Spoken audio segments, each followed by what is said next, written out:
And I see this with people, not just people in the limelight or people that have a public position. I see people really waking up en masse. I think the big challenge, and I think maybe you could speak to this, is once the program is deconstructed, because we're seeing these programs get deconstructed in people. I think that the biggest challenge is to not fill it with a different program. Right? Yeah. Well, I took some notes while you were talking. First, I think this goes back a bit to what is this place?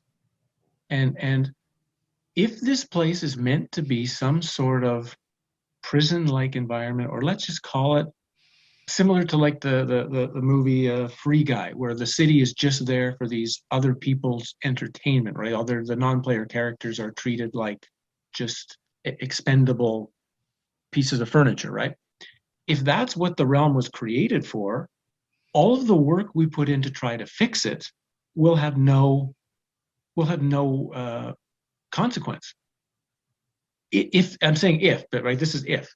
So perhaps the real thing we have to learn is we have to step really into reality and say, okay, what is it? I know what I want it to be. I know what I wish it is. I know what mom and dad told me it is. But what is it really?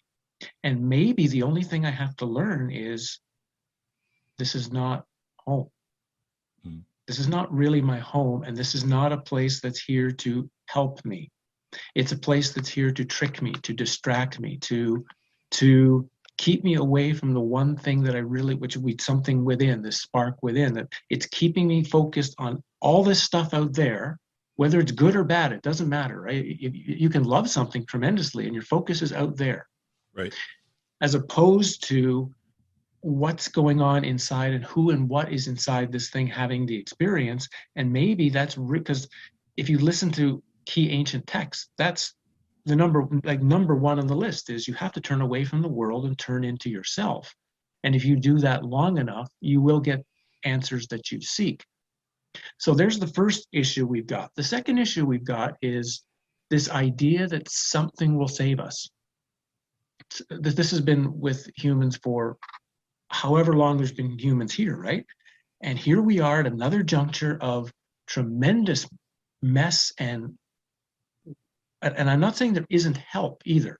I have to be very careful because I've got help in my life. I know others have got help in their life, but you might think, but why doesn't this help come in and sort of just fix things for people so that all of a sudden, like for like the world or areas, and all of a sudden it's like we can have, it seems to only be on individual, the help is an individual basis, and it's unique to something about the experience a person is having. The help is not related to the whole.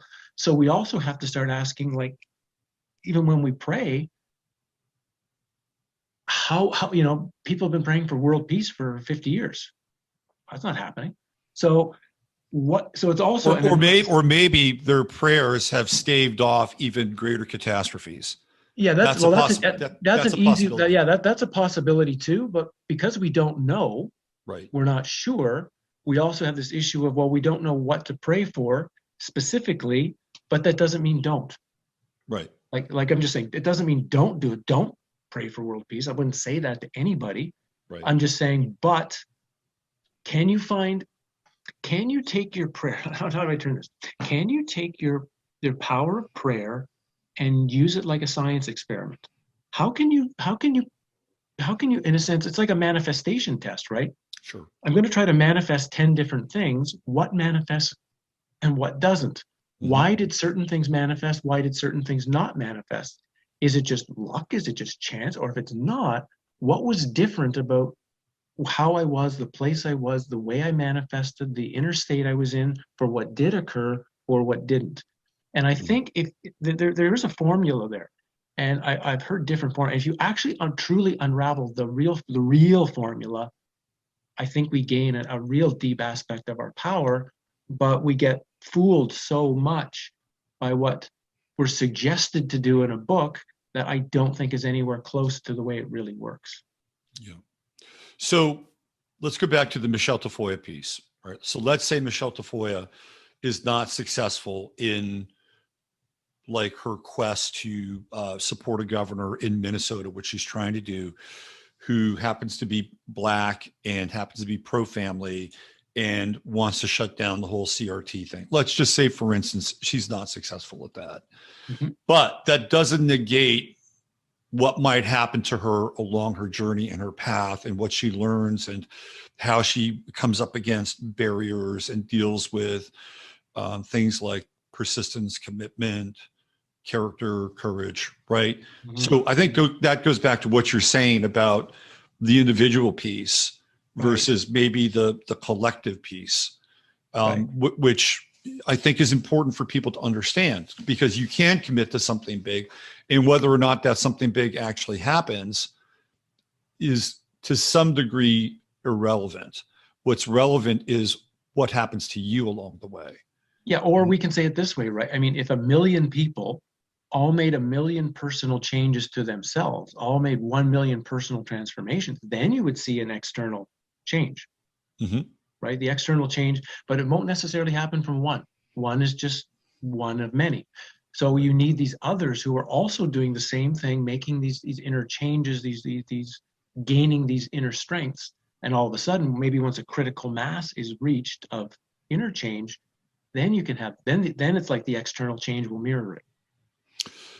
Yes, that's a great point. When you have all these kinds of micro realities making these slight tweaks, right, to their lives, and all of a sudden together they manifest in another sort of bend in the road, and maybe a bend in, back towards a journey to get us on some timeline that, we're going to be, again, I'll use the word more resonant with.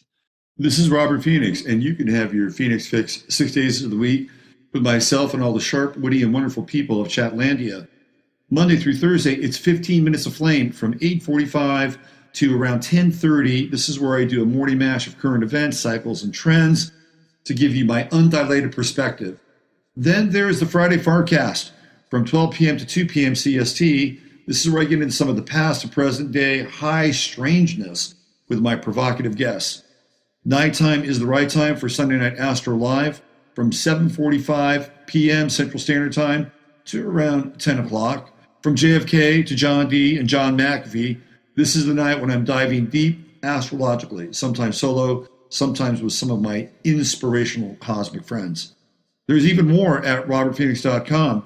You can read an assortment of my articles, book your astrology reading, take my astrology course, and join my newsletter. It's a great way to stay in touch, as all these other prohibitive changes happening on various social media platforms make it more difficult for creators like myself.